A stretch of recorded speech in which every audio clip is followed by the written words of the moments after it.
Hello friends, आज हम class 10th के मैथमेटिक्स में कुछ वस्तुनिष्ठ प्रश्नों को करने वाले हैं। आप लोगों को मालूम होगा कि बोर्ड परीक्षा में कक्षा 10 के गणित के पेपर में 20 प्रश्न ऐसे आते हैं जो कि वस्तुनिष्ठ होते हैं, अर्थात बहुविकल्पीय होते हैं, जिनको हमें इस प्रकार से कुछ विकल्प दिया रहता है और उन्हें छांटकर लिखना रहता है। तो चलिए देखिए, पहला क्वेश्चन ये है कि यदि 26 कामा 169 का HCF 13 हो तो 26 कामा 169 का LCM क्या होगा। चलिए ठीक है, ये ऑप्शन दे रखे हैं अपने को 26, 52, 338 और तो इस क्वेश्चन को करने के लिए आपको एक सूत्र की आवश्यकता पड़ेगी। मैंने इधर लिख रखा है, पहली संख्या गुणे दूसरी संख्या बराबर होता है लासा गुणे मासा। पहली संख्या आपका 26 है तो हमने लिख दिया 26 गुणे, दूसरी संख्या आपका 169 है तो हमने उसकी जगह पे 169 लिख दिया, बराबर लासा, हमें लासा ही निकालना है, गुणे मासा। मासा आपका कितना दे रखा है, HCF आपका 13 दे रखा है, अर्थात मासा मतलब HCF होता है। अब ये चीज 13 इधर गुणा कर रहा है, इधर आएगा भाग करेगा, डायरेक्ट ही काट दे रहे हैं, 13 करने 13, 13 दूना 26, तो आपका लासा जो बराबर हो जाएगा 2 गुणे 169। अब 2 का 169 में गुणा करेंगे तो 9 दूना 18 के 8, 6 दूना 12, 13 के 3, 2 1 2 1 3, 338 आपका लासा आ गया, जो कि आपका ऑप्शन नंबर सी सही हो जाएगा। अगला क्वेश्चन देखिए, अगला क्वेश्चन ये है कि यदि द्विघात समीकरण 3x square minus 3x square minus 6x plus में k बराबर 0 के मूल समान है तो k का मान ज्ञात करिए।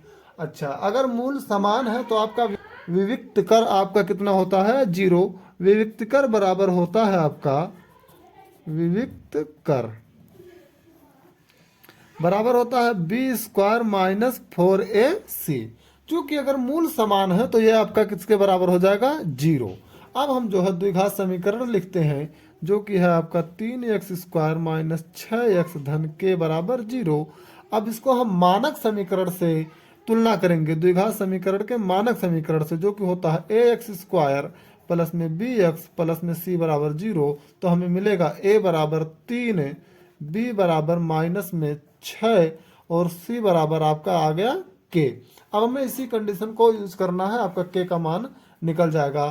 तो इसमें हम रखेंगे b के जगह पे माइनस 6 रख दिया हमने, कंडीशन एक बार लिख दे रहा हूँ, बी स्क्वायर माइनस 4AC बराबर आपका 0।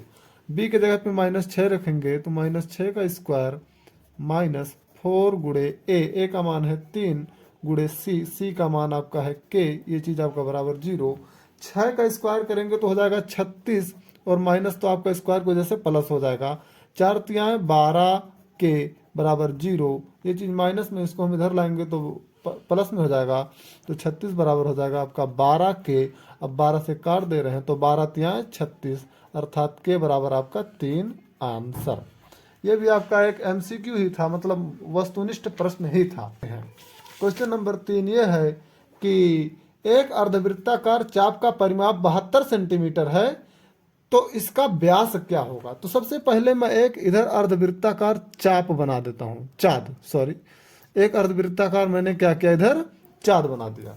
क्योंकि इसका अर्ध परिमाप कितना दे रखा, 72 सेंटीमीटर, तो लिख देंगे इसको पहले हल।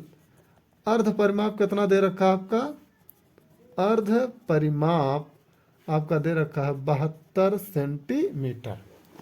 अब चूंकि देखिए ये आपका अर्धवृत्ताकार चाँद मैंने इधर बनाया हुआ है, तो इसमें जो परिमाप होगा आपका, ये पूरा देखिए आपका ये पूरा लाइन होगा और प्लस में ये भी होगा, ये आपका व्यास है वास्तव में, ये आपका कितना है 2r, ठीक ना। तो अब हम उसको लिखते हैं, अर्ध परिमाप में क्या हो जाएगा, ये अर्धवृत्त है, अर्धवृत्त का परिमाप और धन में ये इसका जो है व्यास जोड़ेंगे, तब इसका पूरा बाउंड्री हमें आएगा, अर्थात जो कि परिमाप आएगा। तो हो जाएगा आपका ये अर्धवृत्त का परिमाप होता है πr धन, और जो यहाँ से यहाँ तक का ये व्यास है ये हो जाएगा आपका 2r बराबर कितना दे रखा है, 72 सेंटीमीटर। अब क्या करना है, r हमने कॉमन कर लिया तो इधर हो जाएगा पाई धन 2 बराबर में 72 centimetre, which implies that r हमने कॉमन करा, पाई का मान हम रख देंगे 22 बटा में 7 प्लस में 2 बराबर आपका कितना है 72 सेंटीमीटर।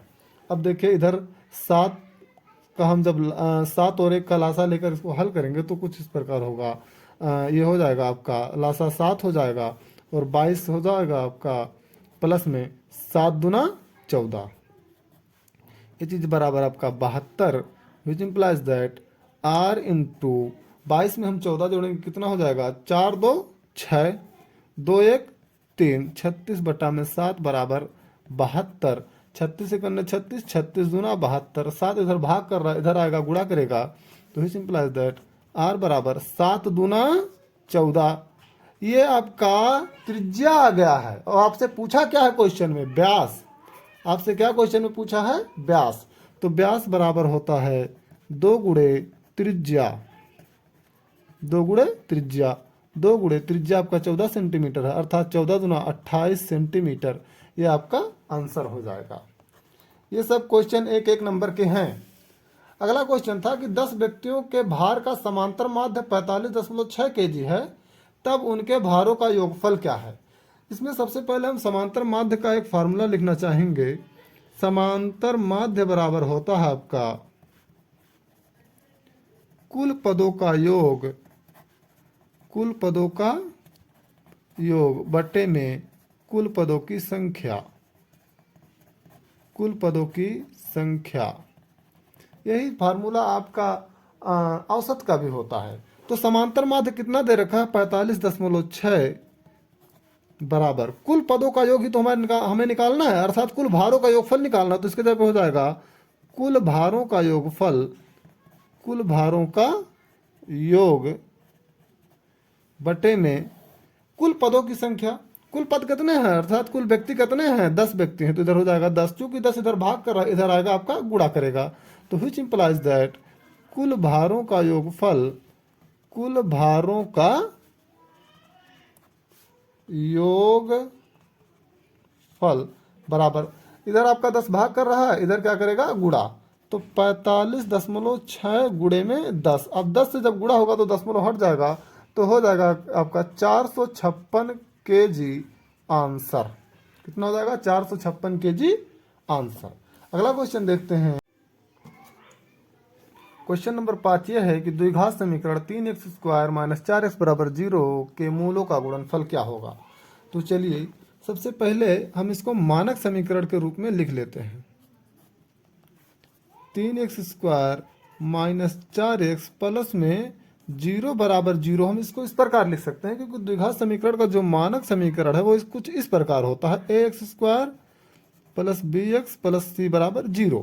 इसमें हमको अचर पद भी लेना था कुछ, तो हमने अचर पद का स्थान, चूंकि अचर पद इसमें नहीं दिया था तो हमने उसका स्थान पर 0 ले लिया। तो a बराबर कितना हो गया आपका 3, b बराबर कितना हो गया आपका माइनस में 4 और c बराबर आपका 0। तो अब मूलों का गुणनफल क्या होता है, मूलों का गुणनफल ये चीज बराबर होता है आपका अचर पद बटा में एक्स स्क्वायर का गुणांक। अचर पद आपका c है तो हो जाएगा c बटा एक्स स्क्वायर का गुणांक आपका a है, देख लीजिए आप लोग इधर, तो c बटा a, यही चीज बराबर c का मान कितना है आपका 0 और a का मान है आपका 3, 0 बटा 3 बराबर 0 आपका आंसर। तो अब हम क्वेश्चन नंबर 6 देखते हैं। क्वेश्चन नंबर 6 ये है कि दो संख्याओं का योगफल 19 है तथा इनका अंतर 7 है, तो वे संख्याएं हैं। हमने क्या करा, पहले माना पहली संख्या x है तथा दूसरी संख्या y है, हमने ये मान लिया। अब इन दोनों का योगफल कितना दे रखा है 19, तो x धन y बराबर कितना दे रखा है आपका 19, और इन दोनों का अंतर कितना है आपका 7 है, तो x माइनस वाई बराबर आपका 7। अब क्या करना, इन दोनों को जोड़ दीजिए, प्लस है माइनस प्लस करेंगे माइनस ही रहेगा और ये आपका प्लस हो जाएगा। तो जब जोड़ेंगे तो x और x 2x हो जाएगा और प्लस वाई माइनस वाई आपका कट जाएगा और ये बराबर हो जाएगा 19 में 7 जोड़ेंगे तो आपका हो जाएगा 26, 2 से काट दीजिए 13, तो x बराबर आपका कितना आ गया 13, अर्थात पहली संख्या 13 आ गया।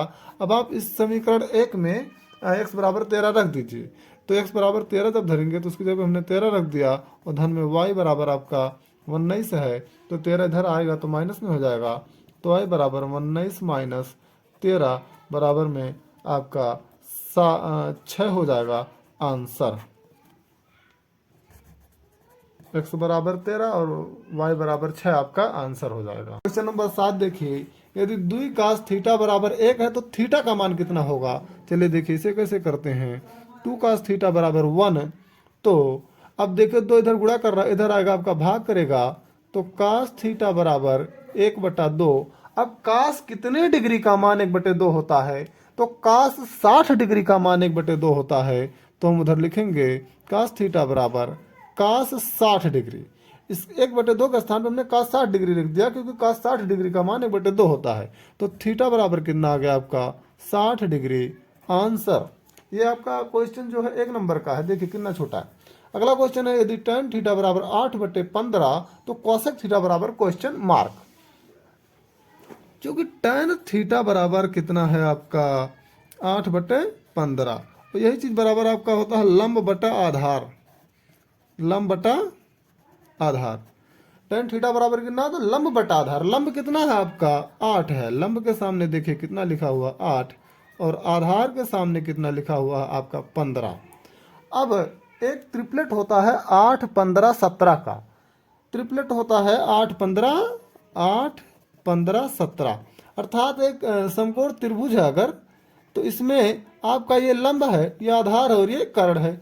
जिसमें आपका लंब 8 है, आधार 15 है, तो कर्ण आपका 17 हो जाएगा, ट्रिपलेट है। या फिर आप पाइथागोरस प्रमेय लगाकर इसे निकाल भी सकते हैं। तो कर्ण कितना हो गया आपका 17। तो कौशिक थीटा बराबर पूछा है कि क्या होगा, कौशिक थीटा बराबर होता है कर्ण बटा लंब, कर्ण बटा लंब।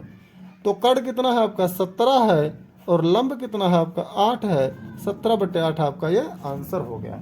आगे के जो क्वेश्चन बचते हैं हम उनको अगली वीडियो में देखेंगे। धन्यवाद।